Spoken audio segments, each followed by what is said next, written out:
না হওয়ায় কক্সবাজারের ৬ উপজেলার দুর্গত এলাকার ঘরবাড়ি থেকে পানি নামতে শুরু করেছে। তবে ফসলি জমি এখনও ডুবে আছে বৃষ্টির পানিতে। এতে নষ্ট হচ্ছে জমির ফসল, দুশ্চিন্তায় আছেন কৃষকরা। কক্সবাজার থেকে আরও বিস্তারিত জানিয়েছেন মন্তোষ বেদজ্ঞ।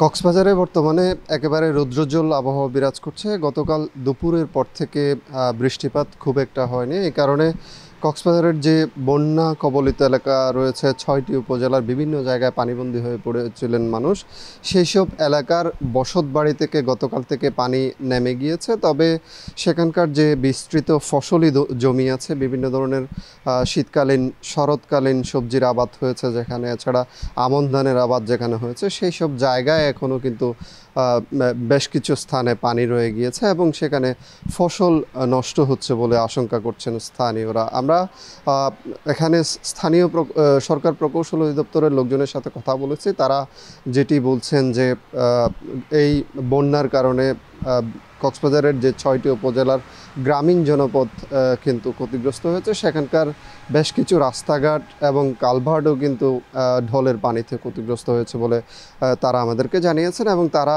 শরৎকালীন সবজি যেসব জায়গায় চাষ হয়েছে, এছাড়া আমন ধানের যেখানে চাষ হয়েছে, আগাম শীতকালীন সবজি যেখানে চাষ হয়েছে, সেসব জায়গায় পানি থাকার কারণে অনেক ফসল কিন্তু সেখানে নষ্ট হয়ে গিয়েছে। এছাড়া মৎস্য বিভাগ যেটি জানিয়েছে, এছাড়া মাছ চাষের সাথে যারা জড়িত তাদের সাথে আমরা কথা বলেছি। তারা যেটি বলছেন যে কক্সবাজারের বিশাল এলাকা, প্রচুর মাছের ঘের, ১০৪৫টির মতো পুকুর, খামার, এগুলো কিন্তু পানিতে তলিয়ে গিয়েছে এবং প্রচুর মাছ কিন্তু নষ্ট হয়েছে।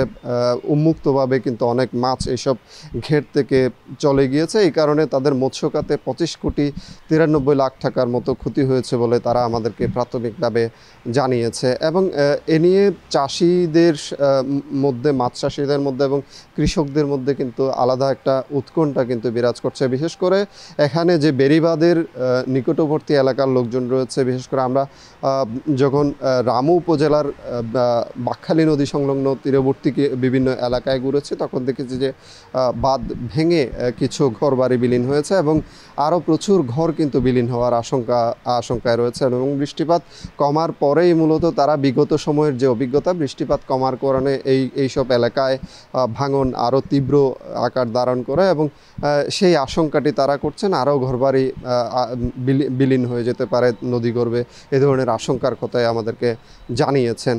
কক্সবাজার থেকে এই ছিল আমার কাছে সবশেষ। দেখছেন এখন বাণিজ্য।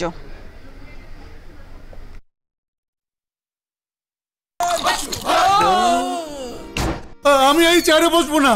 বাচ্চু ভাই, এই চেয়ারকে ভয় পেও না। ডেন্টিস্টের পরামর্শে নাও নতুন কোলগেট অ্যাক্টিভ সোল, যা দাঁতের সমস্যা শুরু হওয়া মাত্রই থামিয়ে দেয়। না থাকবে ব্যথা, না